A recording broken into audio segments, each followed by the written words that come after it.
when everybody said, okay, let us play meditation. All of them sat down, meditating. Only Naren was meditating. The others were opening the eyes and looking around. Suddenly one of the boys saw a snake, cobra coming towards them. All the boys got scared, they screamed and got up and ran away. Naren alone was sitting calmly, not even aware. And the cobra came in front of him, opened its hood, stayed like that for some time, then slowly went away. When his friends later told him, Naren, did you not see the cobra? He said, what cobra? I didn't see any cobra. See, at that young age, he had demonstrated the capacity for utter concentration. You know what he used to say about education of children? If schools cannot do that, parents should do that. If you teach them concentration, they will get along by themselves.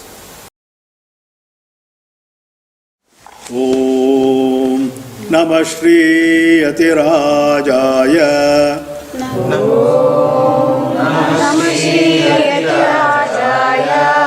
Vivekananda Suraye. Vivekananda Suraye. Satchit Sukha Swarupaya. Satchit Sukha Swarupaya. Swamine Tapaharine. Swamine Tapaharine.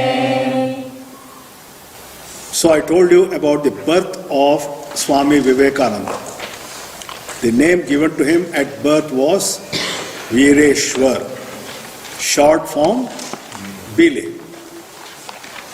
The child grew up in the joint family. He was the darling of the entire family. And there was a huge quadrangle for the child to run around. And he was also at the same time hyperactive, very hyperactive, very difficult to catch him, very difficult to control him. How many of you are married? How many of you have children of that age? 5 or less? No? 9. 9 is okay. When you have a child which is hyperactive right from the birth onwards, don't ever scold the child. Don't ever tell the child, sit quiet. You know what you are doing? You are interfering with its personality growth. I have noticed in my life, boys especially, girls are not that hyperactive. Somehow they are controlled by their mama. Hey, shh, not ladylike behavior, behave like a lady. But boys like that have a bright future because they have a lot of energy in them. Then what do? Channelize the energy in the proper direction. Vishwanath Datta never allowed his son to be scolded by anybody. He had told all the members of the family. But that was no consolation for Bhuvaneshwari Devi. It was she who had to control the boy, feed him and take care of him. She would come to the quadrangle with a plate full of food, and the boy would be running around with his elder sisters and other cousins in the joint family. She would go on calling him. He would not respond. She says later to the Western female disciples of Swamiji, I had to engage 2 servant maids even to catch him. He was so difficult to catch. One day she was sitting there in the quadrangle and she saw a bucket lying in front of her full of water. She was shouting to Bile, Bile, come, Bile, come. And the boy would not come. Accidentally, the boy came close to her while running. She lifted the bucket full of water, poured it on his head and said, Shiva Shiva, Shiva Shiva. What was her surprise to find the boy suddenly became rigid, stood still, unmoving. So Bhuvaneshwari Devi learnt a trick. Anytime Naren was uncontrollable, she would drag him to the nearest tap, make him sit below the tap, turn on the tap and say, Shiva Shiva, Shiva Shiva. Except his two elder sisters, none of them was aware of this particular characteristic of the boy. Many years later in London, when Swamiji was giving a lecture, there was a young British lady, Irish lady in the audience. She says in her reminiscences, while giving the talk, Swamiji would start off slowly, but very soon he would pick up speed. And then suddenly he would stop, close his eyes and say, Shiva Shiva, Shiva Shiva, open his eyes, and again would start speaking slowly in a controlled manner. She was bold enough to ask him, Swamiji, why do you do that? And Swamiji replied, you know, sometimes I find while I am lecturing that my thoughts are running away from me. My language will not keep pace with my thoughts. I have to collect my thoughts. Then I remember what my mother used to do. She would pour water on my head and say, Shiva Shiva. I imagine that scene, mother pouring the water on my head and saying Shiva Shiva, and then suddenly I find all my thoughts have come under control. Now I can continue to speak cogently. You know the average time for which he used to give a lecture? 2 to 2.5 hours. Minimum was 1.5 hours. Longest 4 hours. Full of energy. That energy which the child displayed at its home was there even when he used to give long lectures. And in a lifespan of just 40 years, less than 40 years, what is it he has achieved? Something extraordinary has been achieved by him. And there is a story. After all, the most important thing is, how did his personality develop? The boy reached the age of 5. There is a time when children are admitted to school. I told you already there was no girls' school at the time, but there were boys' schools. And they used to be called Tol, Pathashala. The Bengali word for school is Tol. The first day he was admitted to school, that morning he had to take an oil bath ritual, perform the puja of Saraswati, and wear new clothes. You know, there are lots of movies which have been made about Swami Vivekananda. None of the movies has been successful. Because our movie makers do not know what is meant by researching. Suppose you want to make a movie about an incident which happened in the 16th century. You must reproduce the 16th century on the screen, in the sets. All people don't know that. The latest movie about Swami Vivekananda shows the boy going to school wearing a white shirt, half arm and half pants and a tie, going to school. I stopped seeing the movie at that stage itself. Pure rubbish. What did he wear on the very first day? What is the kind of dress Bengalis wear at home? Dhoti, kache, taking the pleat at the back, and a long kurta. And that's all. And in the hand there was no bag.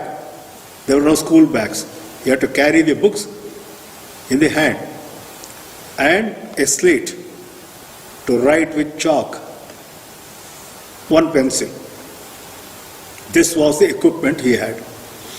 So he was taken to school. The father and mother were very happy. They expected a bright future for the boy. 1 week later, the mother told the father, we have a problem. Our boy, instead of learning Bengali alphabet and Bengali language, has started using slum language. Slum language.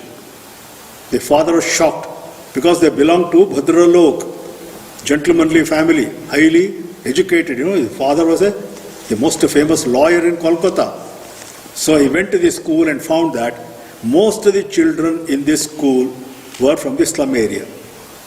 And the boy Naren had picked up their language. The father withdrew him from school, told him, you don't have to go back to the school.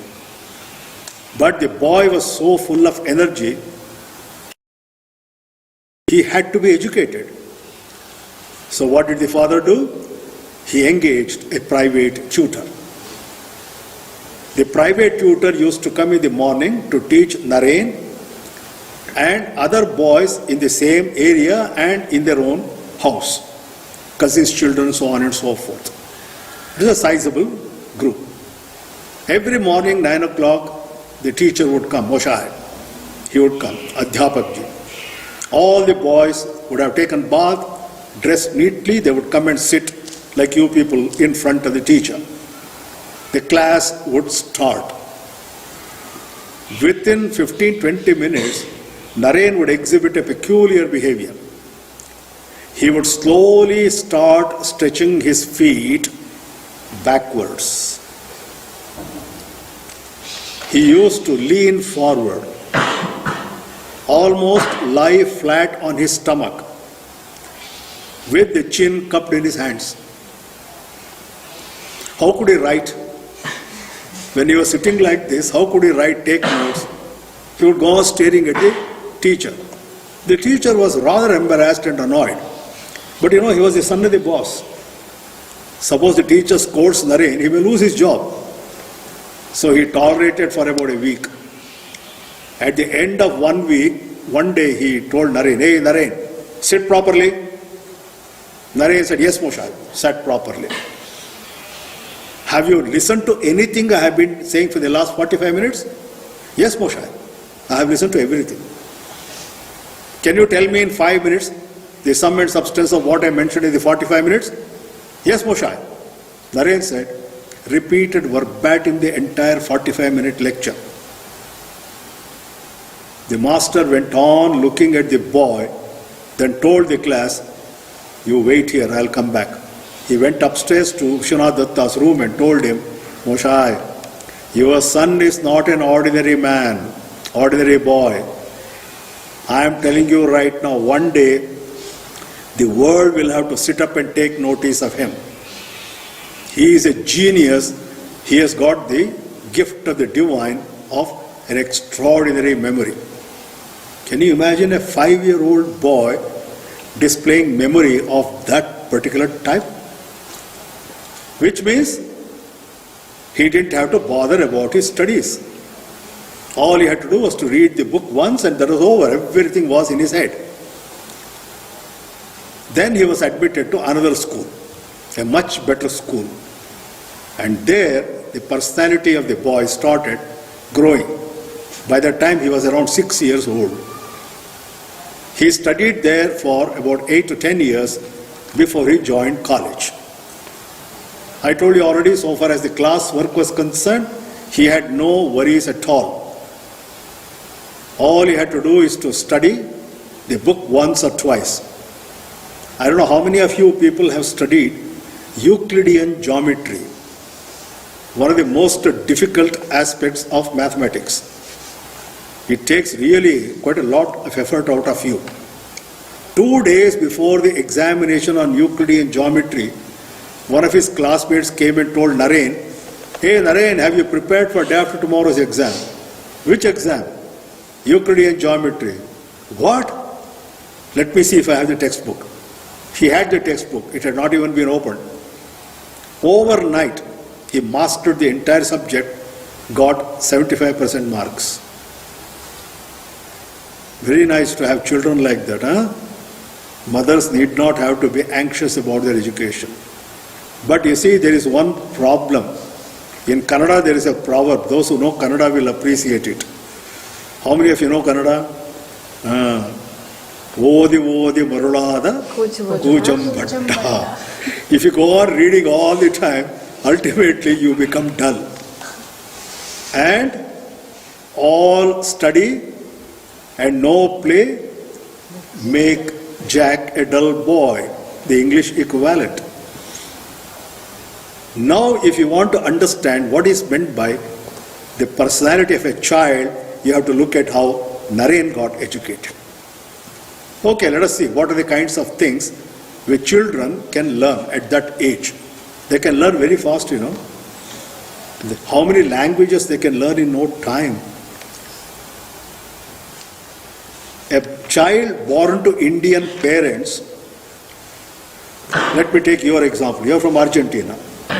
In Argentina, by the age of 3 or 4, will speak Spanish as fluently as you people. Yeah, Is it not so? it's Spanish. Spanish or Portuguese? Spanish in Argentina and Portuguese in Brazilian. No, what is the language you speak in Argentina? Spanish. Spanish. They pick up Spanish in no time.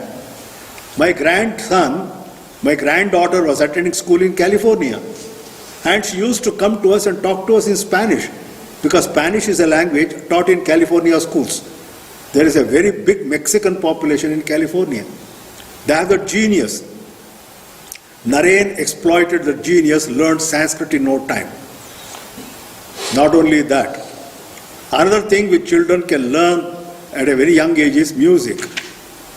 They can develop the musical sense. And Naren was gifted with a musical voice. Apart from Shri Ramakrishna, the only person in that group who could sing well classical music was Naren. The father engaged 3 or 4 teachers, ustads, to train him. He learned vocal classical music. He learned how to play sitar. He learned how to play pakhavaj. What is pakhavaj? It is the same thing as tabla with a deeper note, which is actually utilized when you probably have a composition in Malhar or something like that, rainy season. It gives the same sound as that of the thunder. Pakhavaj. Piano. He learned piano. He learned Western classical music. And at the age of 16, he even wrote a book called Sangeeta Kalpadruma in Bengali about Hindustani classical music. So music was in his blood. Mother and father were both great singers. Sports. The one which is highly neglected in our educational system. What is the only sport our children know? Cricket. Which they play on the computer. Yeah, they play all these games on the computer. That is all the activity they have. Whereas they should go outside and sweat. And then they come back and eat heartily and go to sleep well. Naren was an expert in several sports. Which is the favorite sport of Bengalis? Where were the first football teams started in India? Kolkata. Mohan Bagan, Mohammedan Sporting. It comes in the blood of Bengalis, football. So he became a good player in football. Cricket had just then been introduced to India. Naren started playing cricket but lost interest. He used to say it's a lazy man's game. It doesn't give much of a physical exercise. Right? Then the other thing he learned was gymnastics. Gymnastic exercises. Lathi play. How to fight with the lathis. And trapeze. Have you seen a trapeze? Yeah. Have you been to a circus? Yes. You know the high swing from which the athletes, trapeze artists swing? He used to do that. This was another part of his characteristic. The next part of his characteristic was absolute concentration in whatever he was doing. It is said that one evening he was playing with his cousin's children, with the father's cousin's children in the courtyard of the house, where everybody said, okay, let us play meditation. All of them sat down, meditating. Only Naren was meditating. The others were opening the eyes and looking around. Suddenly one of the boys saw a snake, cobra coming towards them. All the boys got scared, they screamed and got up and ran away. Naren alone was sitting calmly, not even aware. And the cobra came in front of him, opened its hood, stayed like that for some time, then slowly went away. When his friends later told him, Naren, did you not see the cobra? He said, what cobra? I didn't see any cobra. See, at that young age, he had demonstrated the capacity for utter concentration. You know what he used to say about education of children? If schools cannot do that, parents should do that. If you teach them concentration, they will get along by themselves. Nothing should disturb them when they are studying. If they pick up that habit, you don't have to worry about them. They will take care of themselves. That means whatever they want to achieve in life, they will stick to that. They will concentrate on that. One can say these are all probably inborn qualities. Whatever it is, the qualities were displayed. So Naren demonstrated all these things, and there was one more characteristic of his. He was a voracious reader. Whatever books came to his hands, he would start reading them. When he was a school boy, he read textbooks on astronomy, physics, chemistry, and also medicine, anatomy and physiology, medicine, law. Whatever books came to his hand, he would go on reading them.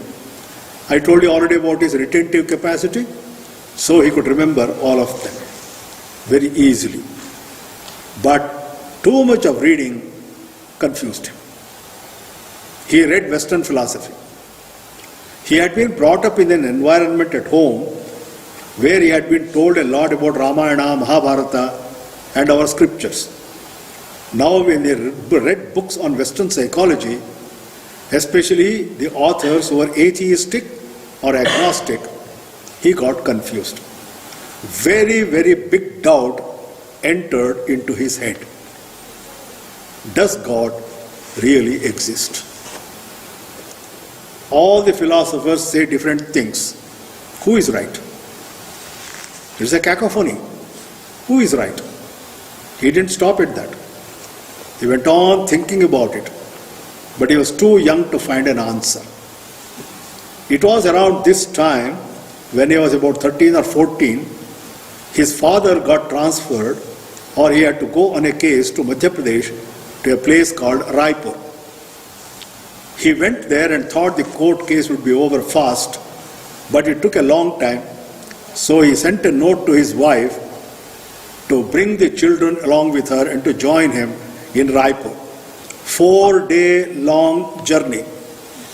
Today you can reach Raipur from Kolkata probably in about 24 hours.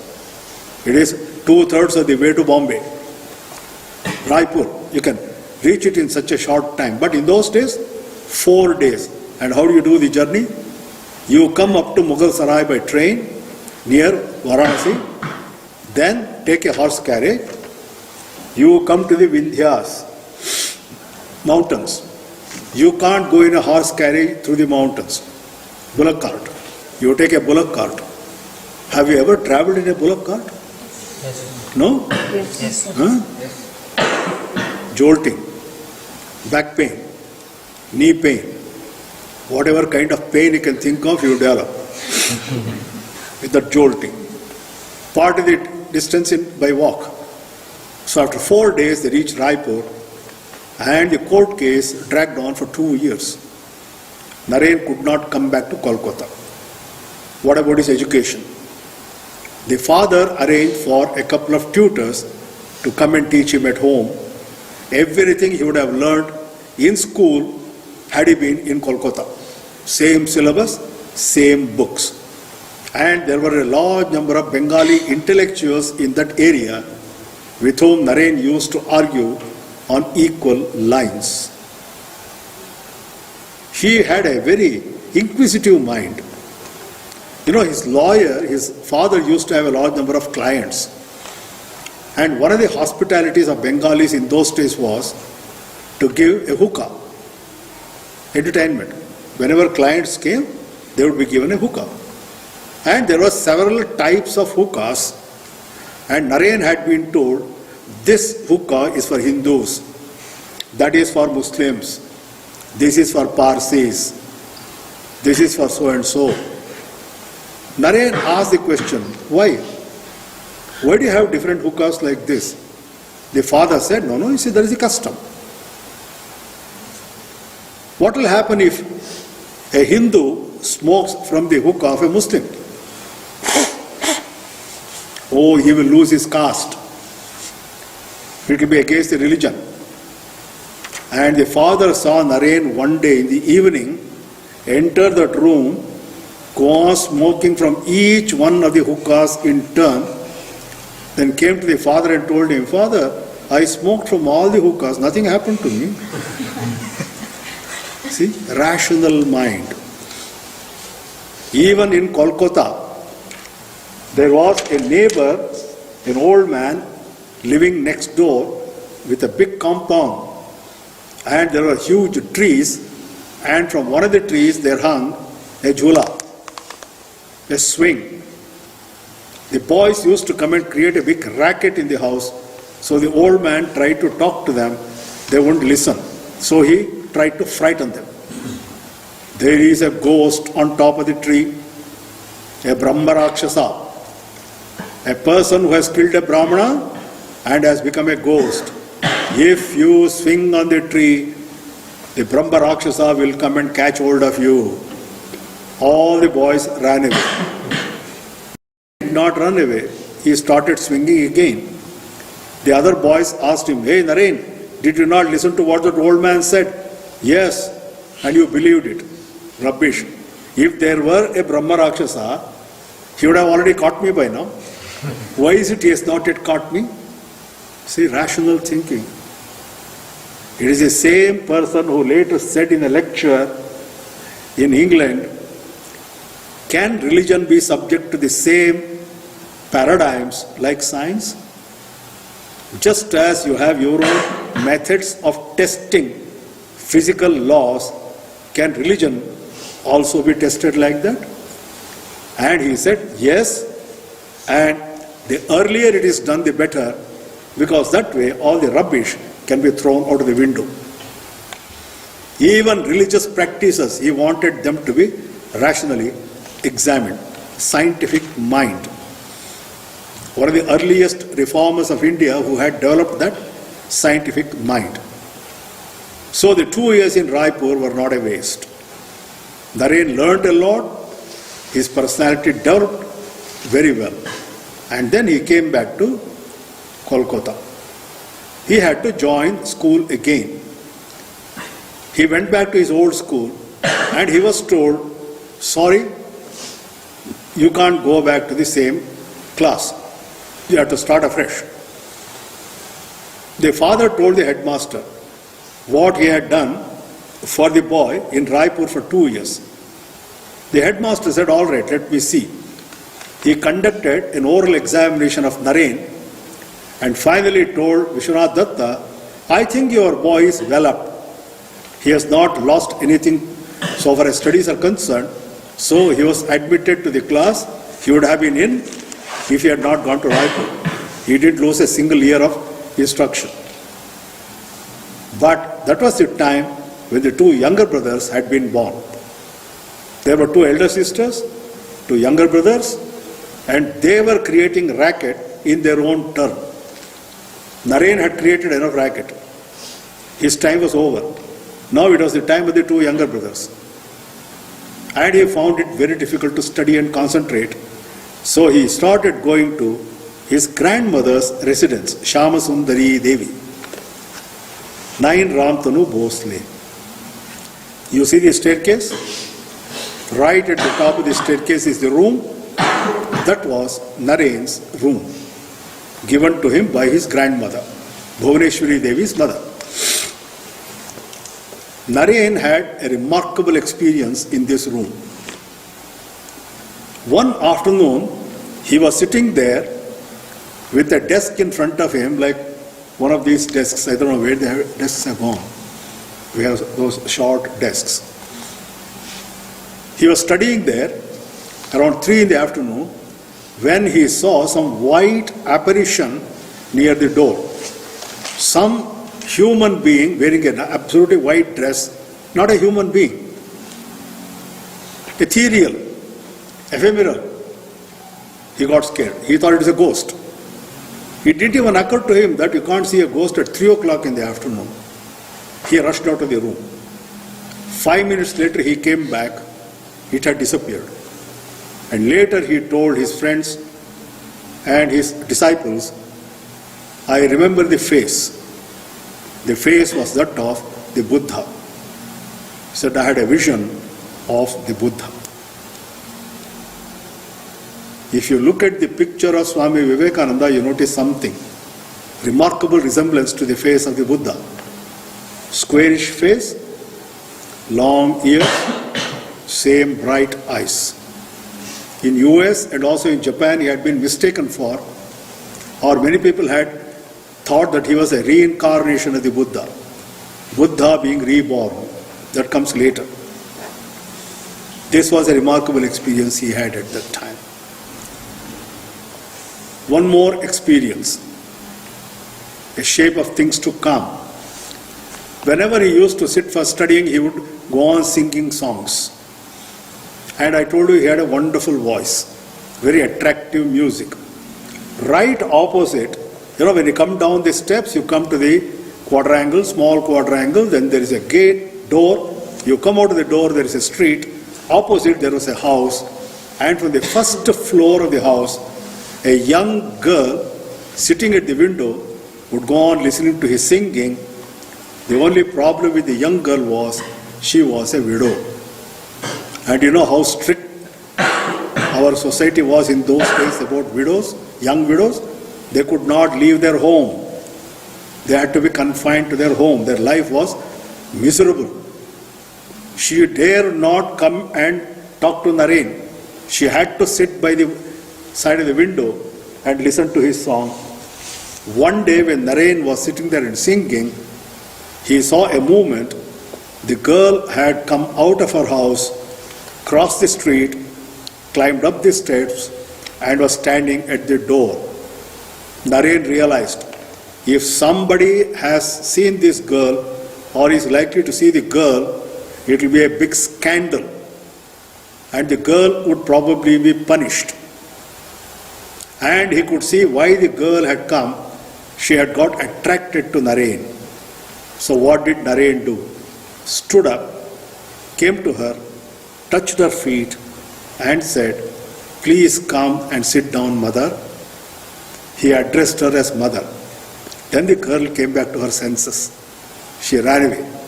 She was not to be seen from the next day onwards. What does this indicate? A born brahmchari, celibate. He had full control over himself, celibate. So he completed schooling, had to join college. First year arts. It was a 4-year course. First year arts, BA. The first year went off smoothly. He was in, I think, most probably St. Joseph's College or some other college like that. Presidency College. First year passed off smoothly. Second year started. Unfortunately, at the beginning of the second year, Naren fell seriously ill with typhoid. In those days, typhoid used to take a long time to be cured. It took him nearly 3 months to be cured of the disease. Then he came back to college. The principal said, sorry, you have already lost 3 months. Come back next year and join the second year. Naren was disappointed that he would be losing 1 year. His father was equally disappointed. The father decided to go in search of another college which would take him for the second year arts in spite of what he had lost already. He searched and searched and searched. then came to a newly established college established by Scottish missionaries, Scottish Church College. You know, Scottish Church School and Scottish Church College exists even today in Kolkata. You go to Scottish Church College, they show you a huge register. When students are admitted, they have to sign in the register, and there you can see the signature Narendranath Datta. And the alumni of this college even today are very proud that one of their old students was the great Swami Vivekananda. So he came to meet the principal, Principal William Hastie, a Scottish gentleman, a very great scholar. He knew German very well. He had specialized in English poetry. That was his doctoral work. He had also taught in German universities. In those days, German universities had a very high reputation, especially philosophy departments. The students of philosophy of Germany were considered to be the most brilliant in the whole of Europe. The nearest parallel I can give you is IIT graduates, students. Have you heard of the IITs? Indian Institutes of Technology. 400,000 students write the competitive examination for a total number of about 2,500 seats. And they are very, very proud of that particular fact. So there is one extraordinary thing about the IIT system. No teacher ever dare cancel a class. The students will protest to the director. We have struggled very hard to enter the institution. We are paying the tuition fee.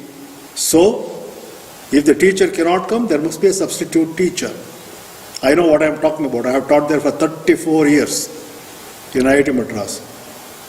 That is what makes great students. Swami Vivekananda was like that.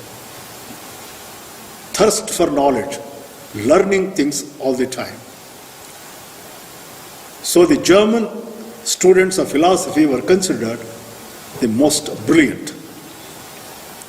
Have you heard of Wolfgang von Goethe, the very famous German playwright and poet? He has written a drama play called Faust. It is about a student who is tempted by the devil, Mephistopheles, and he falls into the trap and is destroyed. The name of the student is Faust, and what is he a student of? Philosophy. Brilliant student. So that was the reputation. And Hastie had taught students of that caliber. So Vishwanath Datta brought his son, told Hastie what had happened. So Vishwanath Datta was told by Hastie, please wait outside, I'll talk to your boy. Half an hour he went on talking to Naren, asking him various questions, then called Vishwanath Datta and told him, sir, it will be a proud privilege for the college to have your son as its student. I have seen generations of German students of philosophy. Even among them, I have not seen a brain as brilliant as your son's. So he joined the college. That is why Scottish Church College people are even today proud of him. And look at William Hastie's wisdom. Not only that, William Hastie was a great admirer and devotee of Shri Ramakrishna. So an incident happened on one day. This happened 1 year later. Principal Hastie was making a rounds of the college corridors in the morning, and from one classroom he heard a lot of noise. Students sitting and chatting. He went to that room, stood at the door. Students suddenly became silent. They were running around, milling around. The moment they saw the principal, they went and resumed their seats. like kindergarten children. They are playing around, running around here and there, until one child says, "Hey, Miss is coming, Miss is coming." Then everybody sits like this, obediently. Principal Hasty came in. "Why all this noise?" One of the boys, bold boy, said, "Our teacher has not come, sir. He has applied for leave today." "Was there no substitute teacher?" "No, sir." "Oh, I see. Do you have any objection if I take the class?" How can they say they have an objection to the principal? "Yes, sir." "What is it you are studying?"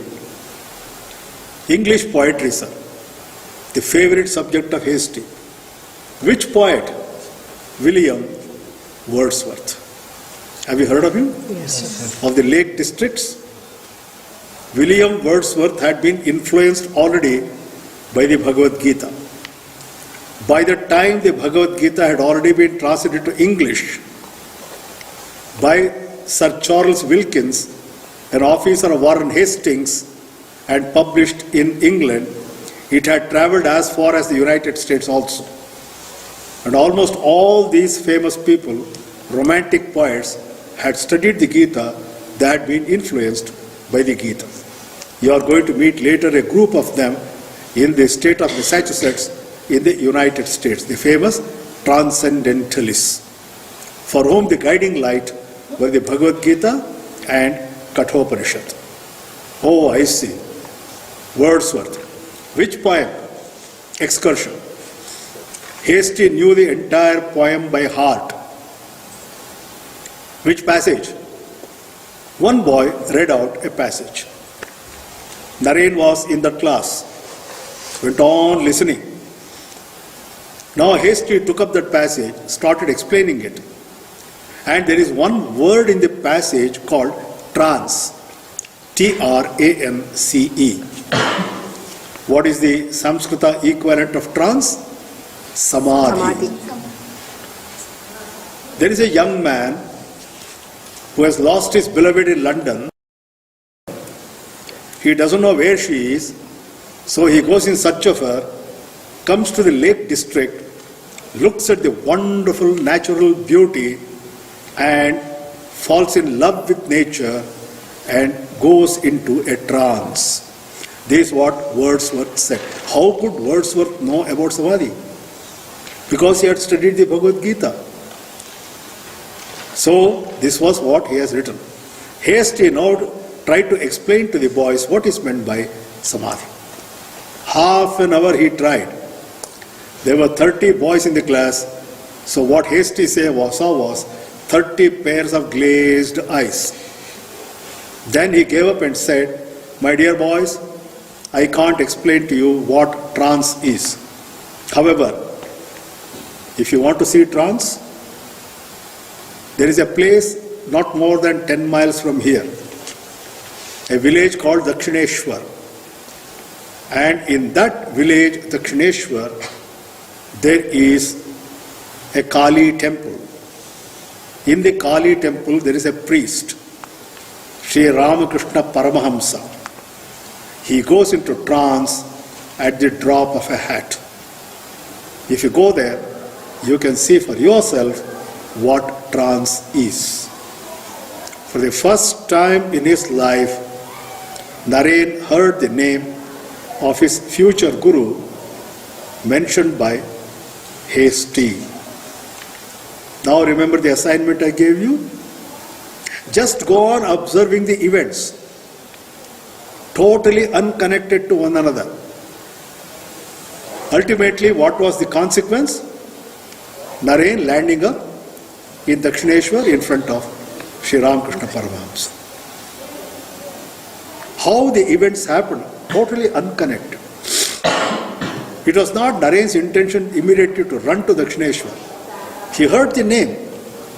It was registered in the brain, that is about all. He continued his studies. And then, let me see what comes next. Oh yeah. Some incidents started happening. October 1881, Naren had already completed by that time 18 years. He was in the 19th year. And next 1882 February, he was expected to complete his BA. That means he was in the final year. Right diagonally opposite to his house, there lived a rich merchant, Surendranath Mitra, who was a very great devotee of Shri Ramakrishna. He used to invite Shri Ramakrishna to his home occasionally for what the Bengalis call bhojan. What is bhojan? Bhajan. Huh? Bhajan. Then what else is it called? Bhojan. Yeah, bhajan plus bhojan. Bhojan. They pronounce both of them the same way. Bhojan. So if a Bengali invites you for bhojan, assume that he is calling you for bhajan and bhojan. And accept the invitation if you are not a diabetic. If you are a diabetic, God help you. My wife and I were in Kolkata for 10 days for a conference, and we stayed with a Bengali family. I am a diabetic, I was a diabetic then. They fed us Rasgulla for breakfast, Rasgulla for lunch, Rasgulla for dinner. When I told the cook, Arey, I am a diabetic, Saab, when you go back to Bangalore, you can cure yourself. But right now, enjoy Bengali hospitality. You know, they are very fond of sweets.